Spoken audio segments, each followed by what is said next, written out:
L'une des émissions qui enquête, qui dérange le pouvoir économique, notamment, c'est Cash Investigation sur France 2. Ça n'a pas échappé aux agences de com. Julien. Oui, Thomas, et un guide vient de sortir pour bien réagir si Élise Lucet vous a pourchassé dans Cash Investigation. Oui. Alors, on l'a découvert mardi, le numéro était consacré au scandale des salariés à prix cassé. Et Élise Lucet avait tenté d'obtenir des réponses auprès de Bouygues à propos du fameux chantier de l'EPR à Flamanville. Puis elle a reçu, quelques jours plus tard, un coup de fil. Je suis le vilain patron que vous avez traqué l'autre jour. Non, monsieur, moi je vous considère pas du tout comme ça, monsieur Bonave. Est-ce que vous auriez l'amabilité de me donner les images qui ont été prises? Mais je peux vous demander pourquoi vous vouliez avoir accès aux images? À titre documentaire et pour analyser, je dirais, mon comportement. Désolé, monsieur Bonave.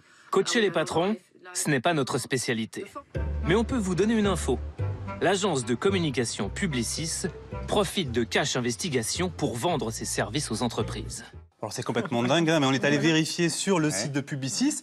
Il y a 5 règles, on en a sélectionné 3. Écoutez bien, règle numéro 1, toujours surveiller ses arrières. Cela veut dire qu'il faut être prêt à réagir sur les réseaux sociaux lors de la diffusion en préparant des éléments de langage. Règle numéro 3, si vous êtes pris de court, il faut surtout accuser réception, traduction, faire mine de découvrir le reportage en même temps que les téléspectateurs. Et enfin, règle numéro 4, contre-attaquer à une seule condition, évidemment, être sûr de ses arguments pour pouvoir les contrer. Les patrons commencent à changer de comportement face à Cash Investigation ou d'autres émissions qui font de l'enquête? Oui, et surtout, ils vont devoir se souvenir de ce qu'il ne faut surtout pas faire. Voilà.